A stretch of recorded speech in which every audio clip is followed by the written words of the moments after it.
పాలమూరు జిల్లా వరప్రదాయని జూరాల ప్రాజెక్టు అడుగంటుతోంది. నీటి నిల్వలు డెడ్ స్టోరేజ్ కి చేరుకున్నాయి. దీంతో మార్చి చివరి నాటికి తాగునీటి కష్టాలయ్యేలా ఉంది.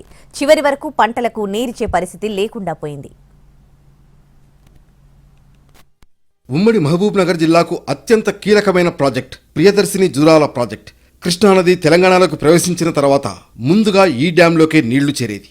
ప్రతి ఏటా వందలాది టీఎంసీల వరద వచ్చినా 2 పంటలకు నీరివ్వలేని దుస్థితి. ఇప్పటికే క్రాప్ హాలిడేలు, వారబందీలను అమలు చేస్తున్నారు. అదే సమస్య ఇప్పుడు కూడా ఎదురవుతోంది. వేసవికి ముందే తాగునీటికి కూడా ఇబ్బందులు తప్పేలా లేవు. ప్రాజెక్ట్ నీటి నిల్వ సామర్థ్యం 9.66 టీఎంసీలు కాగా ఈ ఏడాది 1122 టీఎంసీల వరద వచ్చింది. ప్రాజెక్టు పూర్తిస్థాయి ఆయకట్టు లక్షల ఎకరాలకు పైనే. ప్రతి ఏటా వరద ప్రారంభమైన వెంటనే జూరాల ప్రాజెక్టు నిండుకుండలా మారుతుంది. ఎగువన మొత్తం నల్లరేగడి నేలలు కావడంతో బురదమట్టి కొట్టుకు వచ్చి ప్రాజెక్టులో భారీగా ఒండ్రు పేరుకుపోతోంది. ప్రస్తుతం ప్రాజెక్టులో 5.73 టీఎంసీల నీరు ఉండగా ఇందులో వాడుకోగలిగిన నీళ్లు 3 టీఎంసీలు మాత్రమే.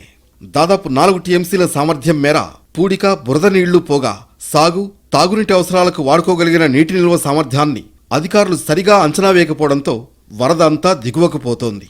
ఈ ఏడాది యాసంగిలో వారబందీ ప్రకారం మొత్తం ఆయకట్టుకు కాకుండా 35,000 ఎకరాలకు నీరివ్వాలని నీటిపారుదల సలహా బోర్డు నిర్ణయించింది. ఆ మేరకు ఇవ్వాలన్నా కనీసం 3.5 టీఎంసీల లైవ్ స్టోరేజీ ఉండాలి. దాంట్లోనూ మిషన్ భగీరథకు సరఫరా చేయాల్సి ఉంటుంది. సాధారణంగా వరద వచ్చే రోజుల్లో సాధ్యమైనన్ని నీళ్లను రిజర్వాయర్లో నిల్వ చేయాలి. వరద ఆగిపోయిన తర్వాత ఎగువ నుంచి వచ్చే సీపేజ్ వాటర్పై ఆధారపడతారు. కానీ ఎగువన ఉన్న కర్ణాటక నుంచి కొన్నేళ్లుగా సీపేజ్ వాటర్ అనుకున్న స్థాయిలో రావడం లేదు. కర్ణాటక రోడ్ కమ్ బ్యారేజీలు నిర్మించుకోవడమే ఇందుకు ప్రధాన కారణం.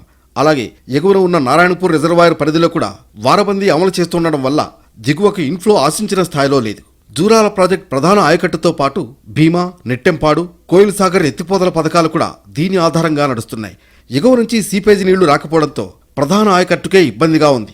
ఇలాంటి పరిస్థితుల్లో ఎత్తిపోతల పథకాలపై ఆధారపడి చేపట్టిన సాగు ప్రశ్నార్థకంగా మారింది. ఇదిలా ఉంటే జూరాల గేట్ల లీకేజీ ద్వారా 1000 నుంచి 1500 క్యూసెక్కుల నీరు దిగువకు వృధాగా పోతోంది.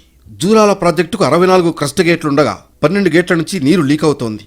2021లో గేట్ల రిపేర్ కోసం 12 కోట్లతో టెండర్లు పిలిచినా పనులు సాగడం లేదు. 6 నెలల్లో పూర్తి చేయాల్సి ఉండగా ఇప్పటి వరకు 25% మాత్రమే కంప్లీట్ అయ్యాయి. మరో 8 గేట్లకు రోప్ ముప్పు ఉన్నప్పటికీ పట్టించుకోవడం లేదు.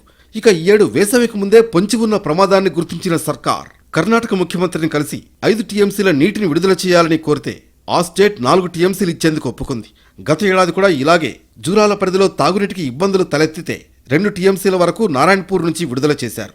మరి ఈసారి కర్ణాటక ప్రభుత్వం హామీ ఇచ్చిన మేర నీటిని ఎప్పుడు విడుదల చేస్తుందో అని జిల్లా రైతాంగం ఎదురు చూస్తోంది.